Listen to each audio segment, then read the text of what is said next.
welcome to a new episode of In Other Words with Danielle and Zara. So this is a podcast where we talk about a wide variety of different subjects, from human trafficking to mental health. And just a reminder, or not even a reminder because we haven't told anyone yet, but we are starting a 3-part series next week on mental health. Yes. So stay tuned for that. Yes. So in other words, we talk about all the things.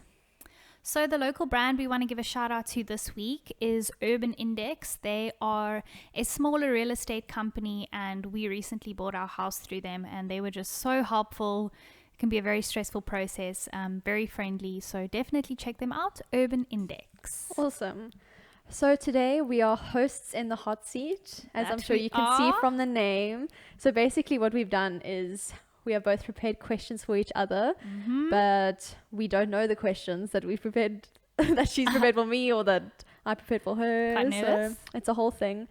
And what kind of questions are there? Some personal, some just opinion questions. Yes. So But yeah. I'm going to get you talking about how you feel about some important issues. I know. Ready to be cancelled. Oh, Check out our, which episode was it? Our 3rd episode. 3? Yeah. No, 4. Episode 4. Check that All out. on cancel culture, by the way. Okay, do you want to start? Please. I think you should start. Oh no, that means I have to answer first. Oh no. So wait, am I asking you then? Okay. Yes. Okay. First question. This is a fun one. Okay. What is the first thing that attracts you to a person? Wow. So we can do 2 parts, like to a friend or to a potential significant Lover. other. Yeah, a lover. Yeah.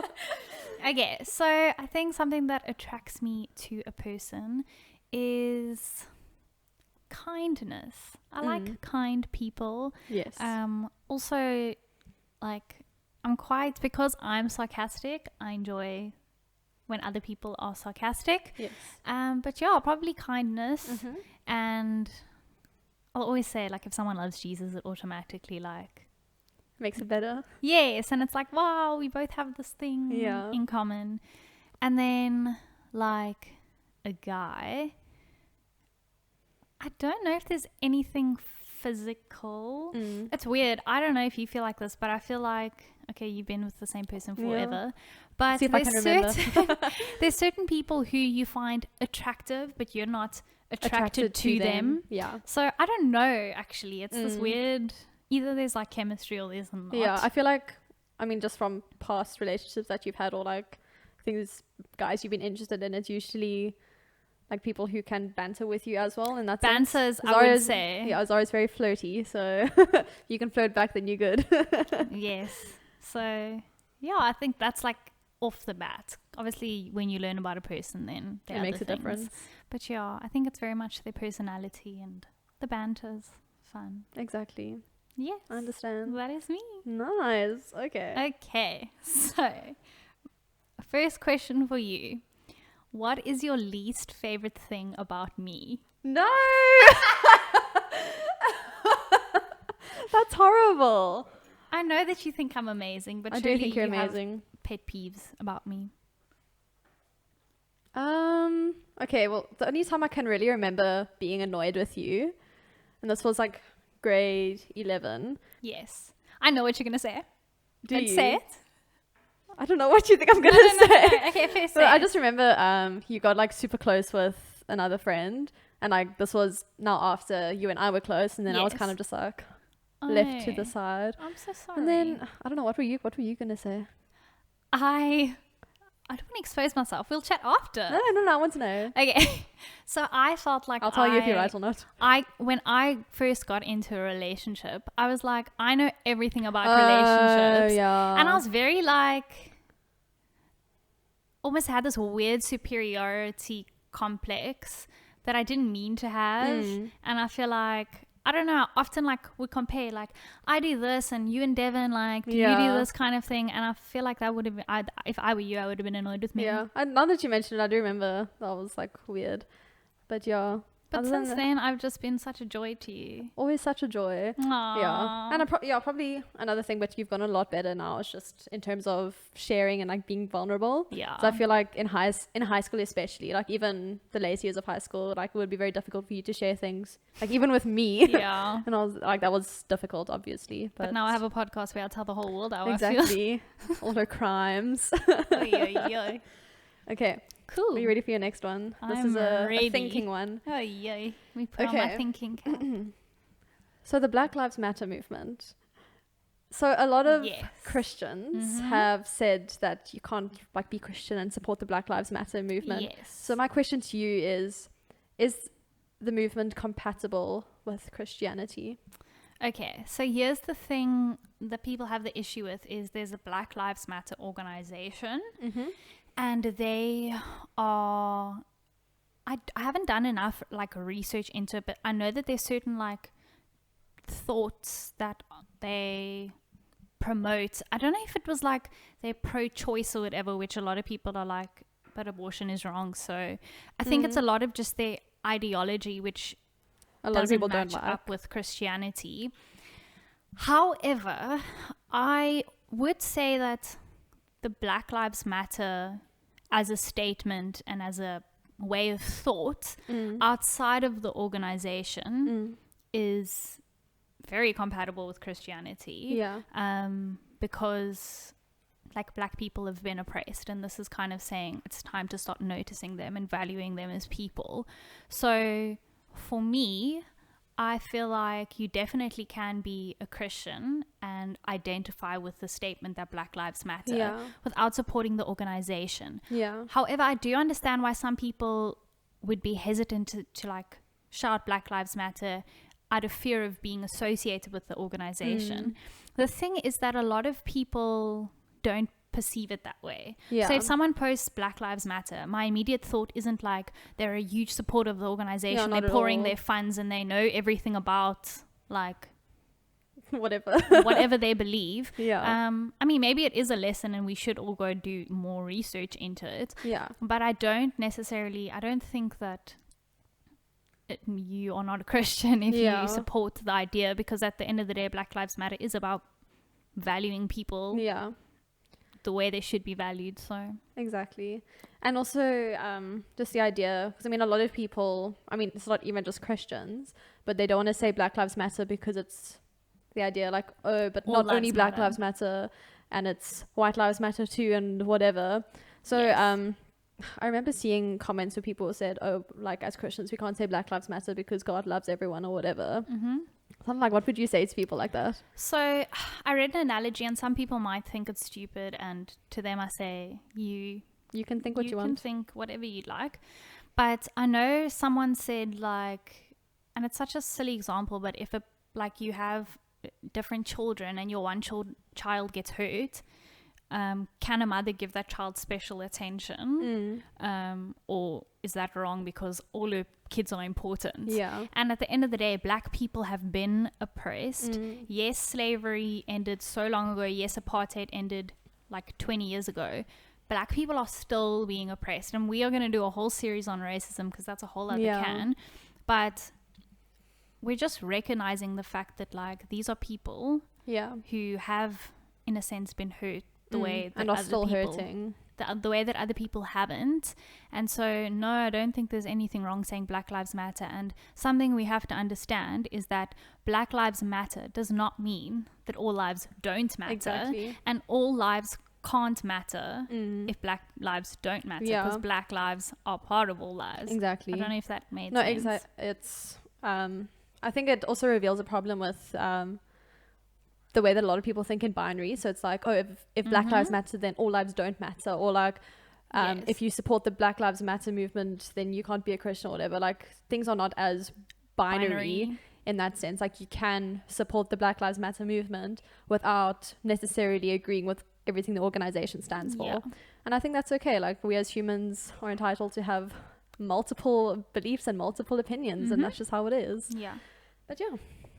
Next question. Okay, so first of all, name a person you dislike.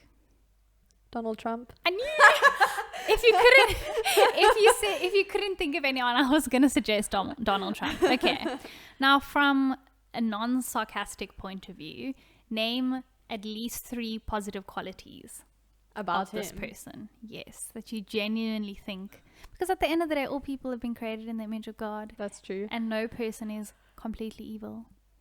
Okay. Okay, well, he's obviously clever in the sense that he can convince so many people to vote for him. Yes.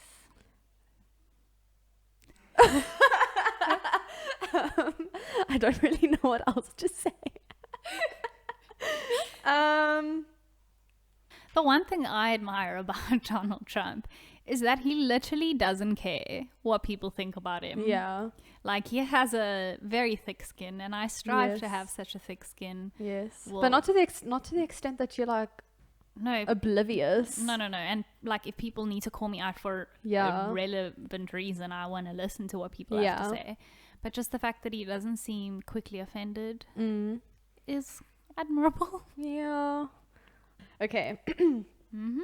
If you could change anything about yourself, what would you change and why? Wow. Yeah. If I could change anything about myself, I would like to be more like Jesus. But one thing, and this is like, it's something where it's like I've had to accept that it is like I am who I am. Yeah. But sometimes I'm like, I wish I was a little bit more, like, I don't want to say shy. I don't wish I was shy. Oh, but just like quieter? Less charismatic. And Okay. like, I've learned, like, and I try my best to just, like, shut up. You've gotten like a lot better. I mean, I'm not saying you were ever bad. Yes. But I remember like back in the day, you were sometimes just very... I needed to speak and I needed to be the one to have the last word. So it's something I'm working on, but more in the sense of like, I think some people are overwhelmed by my energy at times. And yeah, I guess I wish that I could still be myself maybe, but just like be more sensitive to people who aren't necessarily as charismatic or whatever. I get you. So I think that would definitely be one thing. Yeah, I think you shouldn't have to change who you are, but it's also a matter of being socially aware, I suppose. Yeah. Just silly. And there are a ton of things that I like need to work on and stuff. We all need to work on things. Yeah. But yeah, what do you have for me next? Tell me. Hey, your thoughts on immigration? I think immigrants get the job done. Yes, they do. I feel like that was a good response. Yeah. Okay, next question. No, I'm joking. Okay, in terms of immigration, okay, like what exactly do you mean by immigration? Do you mean like just people moving overseas, or do you mean like illegal immigration? Yeah, so both ends. Okay. And also, to what degree does a country say, okay, stop? Yeah. Because we can't have every single person in the world living in our country. And a lot of people will say like, these foreigners are like taking our jobs, and to what extent do you give a job to a foreigner versus a local? So it's kind of like a very broad question, but what are your thoughts around that? Because you do study international relations. So just in terms of like immigration, in the sense like normal people deciding, hey, we don't like this country anymore, we're moving to, let's say, from South Africa to Australia, because that's a very common thing that happens. But I don't think there's nothing wrong with that. But obviously a country does have the right to decide who comes into the country and who doesn't. And like some places are a lot stricter than others. So like I know Australia is quite strict, for example. I think also America is quite difficult to move to. And the thing is that countries are sovereign states. So that means that they have the right to make the rules that govern their country. And I can understand why a lot of people are scared of, like, especially illegal immigrants coming into the country, and because it is like the idea that they can bring crime and all the other bad things. But at the same time, I think a lot of people need to be more empathetic towards immigrants. And like, if you looking at people who get onto these boats and sail for like flippin' ages to get to some European country, and then they're locked away into these refugee camps, and then like it's terrible and so many people die on the way. I feel like you have to have more sympathy and empathy for these people, in the sense like things must be really bad where they come from if they have to put themselves in that position. That's my thought And as well. so I do think we all need to be better in that sense. And ultimately though, I wish people were more like friendly towards immigrants, but I do understand the reasoning why they would want to say, like, can you stop now? Yeah. And in terms of stealing jobs or whatever, like the people who are coming into the country, they're not being accountants, they're not being doctors or whatever. Like even in South Africa, we have a lot of illegal immigrants here that come from all over because our borders are quite lax. But like these are people who are really doing the jobs that nobody else wants to do because they're really trying. And then it brings in the whole issue of immigrants being abused for their labor because they will literally do anything. So it's a whole can of worms, really. And I think as Christians, we need to remember that the Bible does speak very specifically about being kind to people of other nations, about being kind to immigrants and all that. Yeah. So, yeah, we all need to be better. And I think it also calls on the international community as a whole to try and help these people who are struggling so much. Yeah, big time. And yeah, but I mean, we were learning in class just about all these camps that so many European countries have that are just so unethical, but they don't know what else to do with all these people. Like, they don't know how to help them. So it's a big problem. Yeah, it's very sad. Yeah. Is it my turn? Yes. Okay. Good answer. Thank you. And, okay. Women in ministry. So it's widely held opinion that women aren't allowed to preach in church and that women can't be in ministry, really. Yes. What are your thoughts on that as a woman who is going into ministry? So obviously, like in the broad spectrum, I would never say women can't be in ministry because then I would be a hypocrite, be useless. Illegal. So at the end of the day, we have to acknowledge the fact that both man and woman have been created in the image of God. Yeah. And when God commissioned Adam and Eve to have control or reign over the earth, like it was both of them. However, the Bible does speak specifically about roles within marriage, which I think a lot of people just want to apply to the rest of life. So it says that the man is to be the leader of the home, and I mean that's a whole other topic that we can chat about in future because I think it's something a lot of people wonder about. The issue that I find, and it's something I've struggled with and I'm still struggling with, is there were a lot of women God used in the Bible. Yeah, a lot. And beside the fact that, I mean, like, the women were used, the one example that, like, gets me thinking a lot is Deborah, because she led God's army. Yeah. So she didn't necessarily take on this feminine role. Yeah. Or, you know, it wasn't like Ruth who just hid the spies, or Esther who was the king's wife. Like, she was, like, she led God's army. Yeah. And so it calls into question of, like, to what extent can women not do the things that men can? Yeah. And it speaks a lot about how women can be like prophetesses and stuff. And the issue comes in where it says that there's one passage where it says that women need to, like, keep quiet in church. They can't speak over men or something like that. The context of that was, at the time, women didn't have access to education. And so there was an issue in the church where women were just kind of stirring up things without having any actual real knowledge, which is what we all do today. We all have so many things to say about things we know absolutely nothing about. Yep. So here comes the issue, is when specifically it gives the qualities or the characteristics for elders. Okay. It says husband of one wife, and a lot of people have looked at that as husband, so it's only man. And my first thought was, okay, so it's that, but often, like, in the Bible it speaks about he must do this and he must do that, but we take it as it applies to both men and women. So that I've struggled with. But then also the term for elder versus the term for other things in the Bible, like, it is only used in a male context. So that I find extremely difficult. However, I do believe that God uses women and he will use women. And he calls women as well to ministry. He calls women to ministry. You were called specifically to go into ministry. Yes. To what extent can a woman rule over a man? I don't think it's so much a power struggle, and it need not be a power struggle, but I do believe that God elects people to shepherd over his church, and it very specifically has spoken, God spoke a lot about like man being the head, and I think that has a lot to do with like genetics and things that we don't necessarily understand.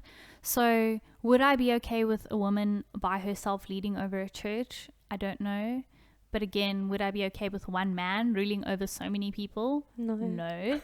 So it's definitely a question that's still very open-ended to me. But in simple terms, can women be in ministry? Yes. Definitely. Okay, your next question. Should ordinary citizens own guns? Okay. So I don't really like guns, and I don't like the idea of owning guns.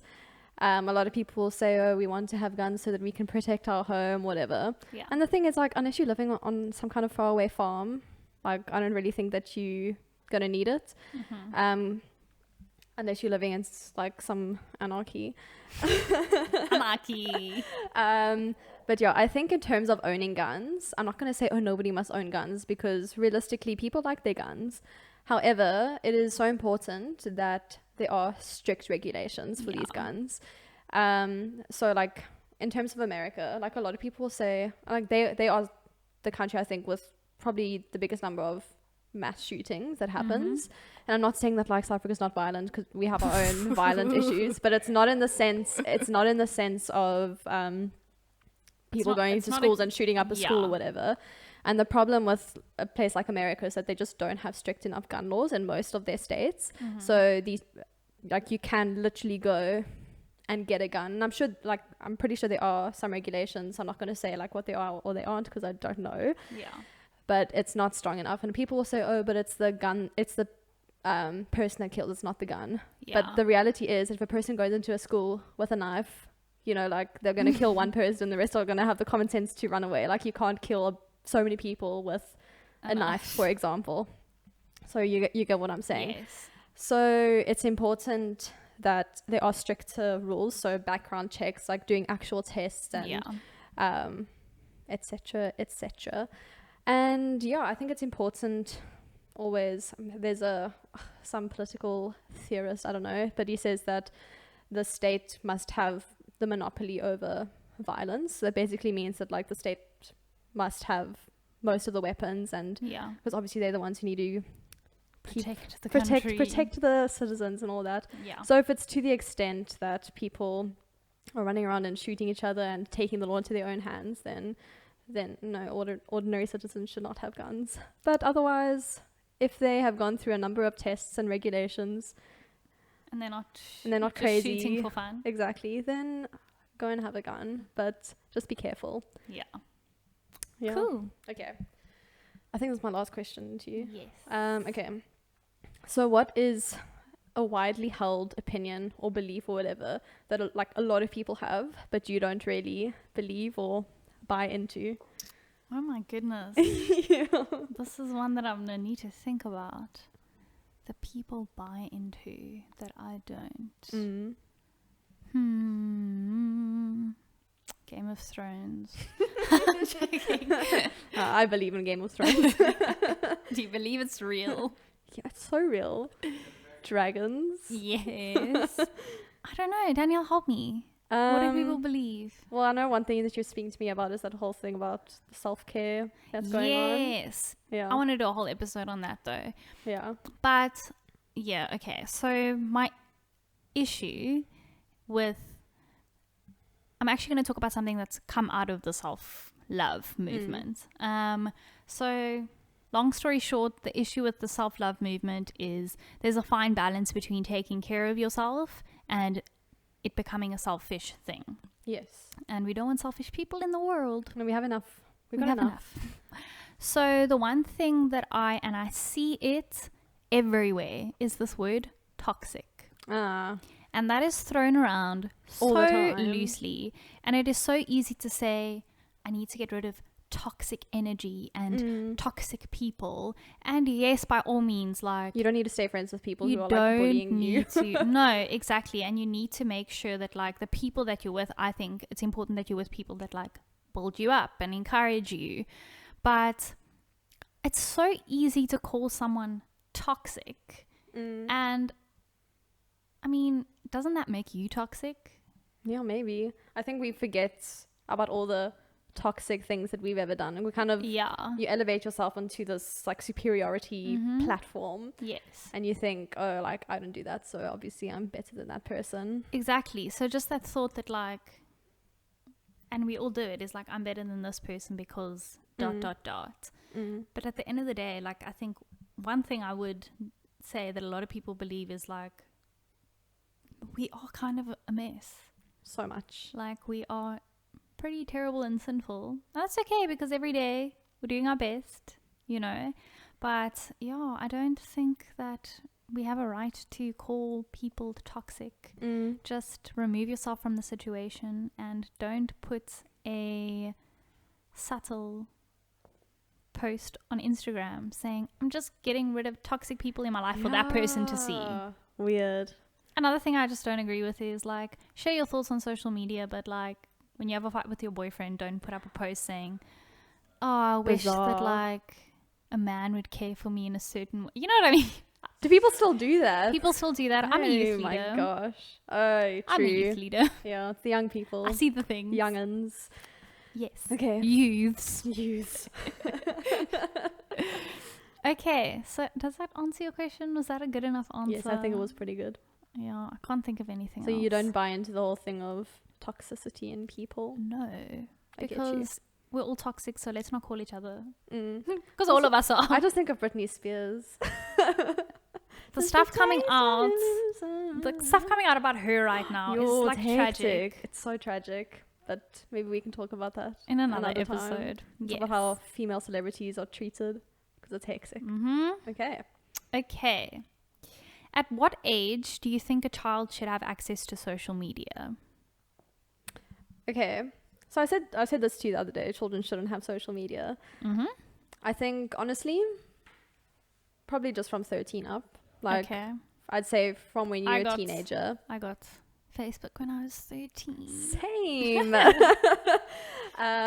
Yeah, so the thing is, I feel like when you're a teenager, I mean, obviously you're still very susceptible to different ideas, and there are still lots of bad things that go on social media, but I do think that you are a little more grounded in what you believe in, like just slightly a bit more than when you're like a primary school child or whatever. Because like, a lot of things on social media are super dodge, and a lot of things are like low-key porn or whatever that just pops up onto social media, and just different ideas. And also the fact that children literally don't know how to use social media, and then like you look back at these posts and they're so embarrassing. And I mean, this is also for just like teenagers in general. Like, you really do embarrass yourself.